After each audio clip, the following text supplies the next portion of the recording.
Nick, good morning. Welcome to the Money Cling. I think it's episode 18. How are you keeping today? Yeah, I'm very well, Conor. Things are good. Excellent. Good form. Look, just in the last 7 days, I think I've been following the markets. Seems to have been quite quiet. What's your take on the last 7 days? I know it's an interesting time. The second quarter earnings are coming up at the end of June, I believe. So what's your sort of take on the last 7 days, and what's maybe your view on how important that date of the end of June is in relation to the financial markets? Yeah, you're right. The markets have been quiet over the last 7 days or so, probably the last 10 days. So we seem to be trading in quite a narrow range. There's not a great deal of impetus. Not sure whether the markets are going up, they're going down, and they're just really staying in this really tight range where it looks as if nobody really is sure where we're going to go from here. There's a big infrastructure bill out in the US that Biden's going to try and push through, which is good news. But really the catalyst for that next move higher or even a move lower is difficult to see. So unfortunately, the markets seem to be stuck a little bit, yet we still see a lot of activity. In some of the commodities, gold has been very volatile, as opposed to the stock market, as it were, and Bitcoin. The roller coaster that is Bitcoin continues to run away with itself. Just no idea where it's going to be every single day. It seems to be, it's something we talked about before we hit record, but the role of social media in financial markets and the economy at the moment. If you go onto Twitter, most economists are on there, and most of them actually, which for me is really, really interesting, are happy enough to engage. You know, they'll answer your queries, your questions, and yeah. I'm just interested in how important or how you see that developing and this role of social media and how it can influence the likes of Bitcoin, for example, in the last 2 weeks. I mean, there's no other stock getting a mention really. Facebook, Apple, Amazon, you don't hear much of them. It's all about crypto. It's all about Bitcoin, and it seems to be dominating the social media space. What's your take on that, and how does that influence the volatility then of that particular market? Yeah, well, we'll share a chart there of Bitcoin, and you can just see, you know, over the last, this is a 5-day chart, so you can see the volatility that's been evident there. And if you go back just a month, we were trading above 60,000, I think.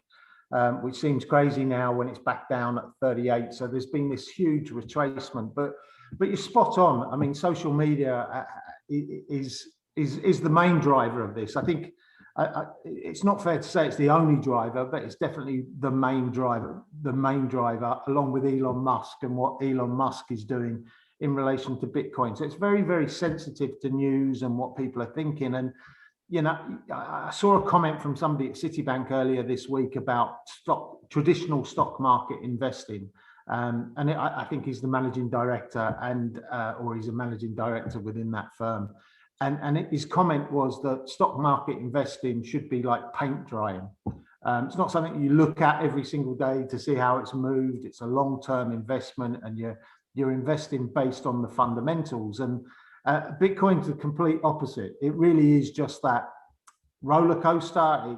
It's that fruit machine that you go into in a casino. You put your money in, you take your chances, and God knows where it's going to be the following day. So, you know, I just struggle with the fundamentals of this. And just looking at it, you go from a situation where traditional stock market investing has been spoken about as paint drying.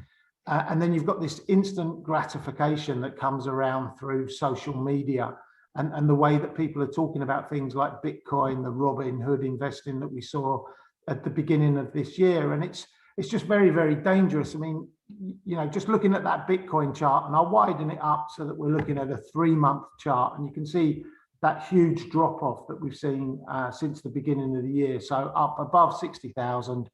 You know, I think this was this was only in April, right? So 64,000 in April, down to 30,000 in May, and then back up to about 38,000 where we are. Now, how do you invest in this? And I know there's going to be lots of crypto guys out there who are going to tell us how you invest in it, but there is no way that you invest. Like looking at this and looking at the charts, I'm trying to think, you know, what best advice can we give to people? Now, the social media fuels this up to these new heights, right? Absolutely no doubt about it. People talking about it in the press. Elon Musk coming out with a comment or two about Bitcoin and what he's buying at that time, and he, the 1.5 billion worth of Bitcoin that he bought. But the only way you can invest in this is on these pullbacks, right? Which is easy to say, it's not so easy to do. But if you see something trading at these record highs, don't get involved. Wait until you see a 50% pullback. Let me challenge you somewhat there, right? So one of the first books that I read to improve my financial literacy was Rich Dad, Poor Dad by Robert Kiyosaki, right? Right. I actually haven't looked at Kiyosaki stuff for many years, but last weekend I seen him on YouTube, and he's a huge Bitcoin advocate, and he believes in cryptocurrency. And he thinks it's the real deal. And what he said something that struck a chord with me. He says there's three groups of people who are involved in the money markets. There's an investor, there's a trader, and there's a speculator. A speculator is like a gambler, right? So I would say I'm an investor, so I'm happy to take a long-term view. I'm sort of 10, 20-year play. That's sort of the stuff I do. I'm interested in property and renewable energy. I don't really look at it every day, but I'm committed to that process. Am I right in saying you're a trader then, right? You're a trader, and then there's speculators stroke gamblers. And I think all of my friends and the community that talk to me about Bitcoin and crypto are in that speculator gambler sort of box. What's your view on that? The three groups of people, investor, trader, and because all of these people, I think, are involved in the Bitcoin crypto sort of phenomenon, right? And they don't really care. They're not looking at this 5 and 7 days, because I've seen people come back on Twitter to go, look, that's fine. If you said this last week, if you think it's great at 50,000, you think it's amazing at 30,000. Isn't what's your thoughts on what I've just said in those three groups of people? Well, no, you're right. You're right. You need those three groups of people in every market, right? If you don't have a certain amount of speculation and speculators in a market, the market isn't going to work. And obviously you need two sides to every single trade, and that's why you need them. I just think that if you, and I have nothing to back this up, but just looking at the way that Bitcoin trades, it's heavily weighted to the speculators. Yeah. I think that makes it unhealthy. How many true investors are in that Bitcoin market?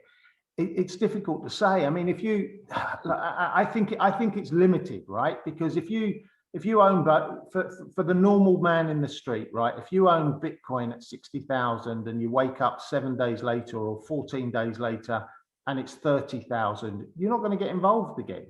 Right? I know there are some people that will, but they have very deep pockets. Even if we knew, for example, but this is the whole secrecy of the money markets. What is money? Where does money come from? What is Bitcoin? Where does Bitcoin come from? Even if we knew how much of the Bitcoin market was owned by institutions, for example, that would give people who were going along on it, investors, more confidence to get involved. But it's this big dark secret about money, the money market, the financial markets in general, that I think keeps people interested, because we touched on this before we hit record as well. It's kind of like an addiction.